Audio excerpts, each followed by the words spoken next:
अगर सब कुछ सही रहा तो प्रशांत किशोर जी जो है इस बार सीएम भी बनेंगे। हम लोग ईश्वर से यही कामना करते हैं और लोगों से भी यही कामना करते हैं। हालांकि इन्हें किसी पद का लालच, लोभ लालच है नहीं, और ये घर पे आए हैं और यहाँ पे हम लोगों से मिलने आए हैं। चुनाव प्रचार करने नहीं आए हैं, क्योंकि 5 बजे के बाद जो है चुनाव प्रचार थम गया है। और ये उस गांव में आए हैं, तिरवाह का ये वो गांव है जिस गांव में सबसे ज़्यादा बाढ़ आता है। कभी सड़क तक नहीं था, बांध के किनारे हम लोगों का घर है। सब लोग कब नदी काट लेगा कोई गारंटी नहीं है, और वहाँ पे ये दूसरी बार आए हैं। तो बस मैं आप लोगों से यही कहना चाहता हूँ, निवेदन करना चाहता हूँ कि आप लोग शांति बनाए रखिए और शांति बनाए रखिए। और प्रशांत किशोर जी 2 शब्द बोलेंगे तो उसको सुनिएगा लोग, आप लोग। और बस ये खाना खाने आए हैं और खाना खा के फिर निकल जाएंगे। चुनाव प्रचार के लिए नहीं आए हैं, ये गांव में आए हैं, घर पे आए हैं।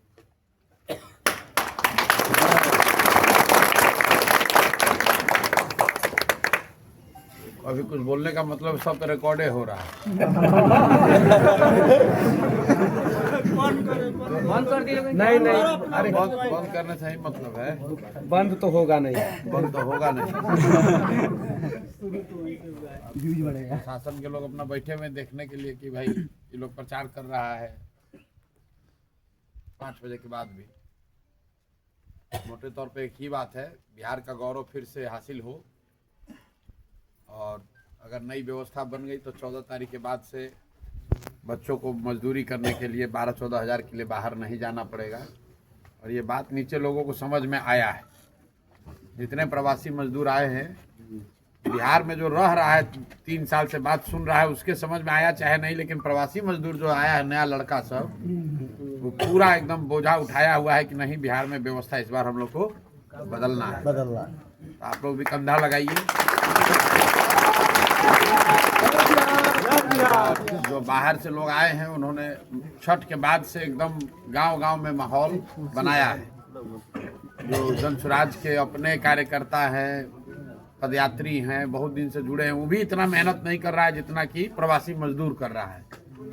और आज हम आ रहे थे मोतिहारी से, मोतिहारी में 10-12 लड़का मिला, बोला भैया अभी उतरे हैं।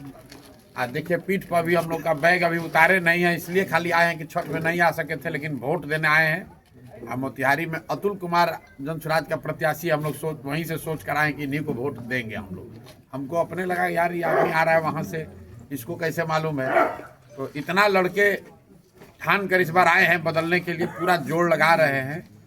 और हमको लगता है कि जो भ्रम अभी चल रहा है कि महिला लोग पैसा ले ली वोट दे देगी, कई लोग लग रहा है कि महिला ही तय करेगी, ऐसी बात नहीं है। इस बार मेरी अपनी समझ है कि बिहार के चुनाव का एक्स फैक्टर युवा है, प्रवासी मजदूर है, महिला नहीं है।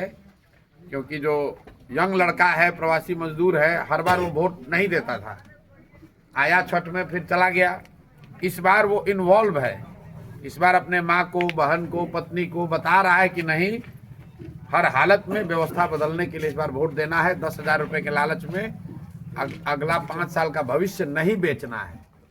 अभी 10,000 रुपया ले के वोट दे दीजिएगा, फिर 5 बरस वही भ्रष्टाचार, वही लूट, वही बदमाशी, वही बेरोजगारी, वही पलायन। तो मुझे लगता है कि बहुत लोग कह रहा है कि 10,000 रुपये लेने से नीतीश कुमार को बहुत वोट मिलेगा। हमको नहीं लगता है कि मिलेगा, इसलिए कि महिलाएं पैसा आप दीजिएगा तो कोई तो ले ही लेगा, पैसा लेने में दिक्कत नहीं है, लेकिन वो वोट नहीं देंगी 10,000 रुपये पर, ऐसा मुझे लगता है। इतना जरूर हुआ है कि 10,000 रुपया मिलने से लोग नीतीश कुमार को गरिया रहा है कम।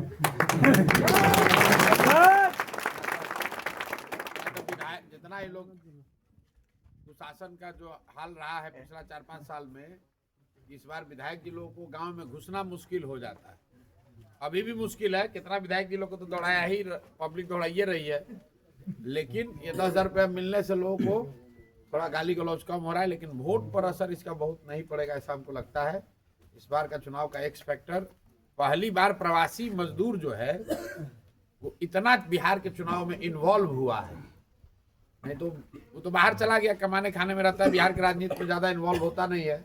इस बार वो अपने कंधे पर उठाया हुआ है, हमको दिख रहा है कि लड़कों ने अपने कंधे पर उठाया हुआ है कि ना भैया इस बार व्यवस्था बदलना है।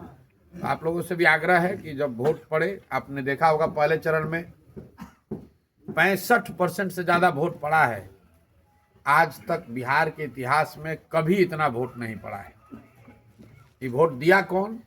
यही जो लड़के बाहर से आए हैं, खुद वोट दे रहे हैं और गांव में वोट दिलवा रहे हैं। 65, 66, 68% तक, कई जगह 70% वोट पड़ा है।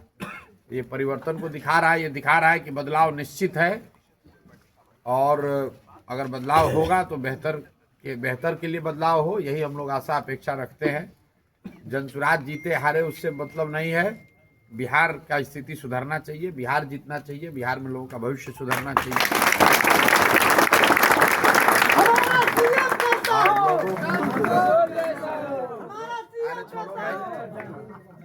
लोगों में जागरूकता आया है। अब देख रहे हैं कि जनसुराज के आने से क्या फायदा हुआ। कि पहला चुनाव है बिहार में हम लोग के यादाश्त में जहां अगड़ा पिछड़ा पर चर्चा नहीं हुआ, जहां हिंदू मुसलमान नहीं हुआ। आरजेडी जैसा दल भी कह रहा है कि हम रोजगार देंगे, पलायन बंद करेंगे, नौकरी देंगे, पैसा देंगे। न तो ये सब चुनाव शुरू होता है और अगड़ा पिछड़ा चालू करता है, जातियों का लड़ाई चालू करता है। तो जनसुराज का पहला योगदान तो आप यही मान सकते हैं कि इस बार के चुनाव में कहीं हिंदू मुस्लिम नहीं हुआ, कहीं अगड़ा पिछड़ा नहीं हुआ। सही चाहे गलत, हर आदमी नौकरी की बात कर रहा है, हर आदमी पलायन रोकने का बात कर रहा है। झूठ भी बोल रहा है लेकिन बोल तो रहा है नौकरी की बात। न तो लालू जी आते कहते फिर क्या परस शक्तियों को रोकने के लिए, भाजपा को रोकने के लिए हमको वोट दे दो।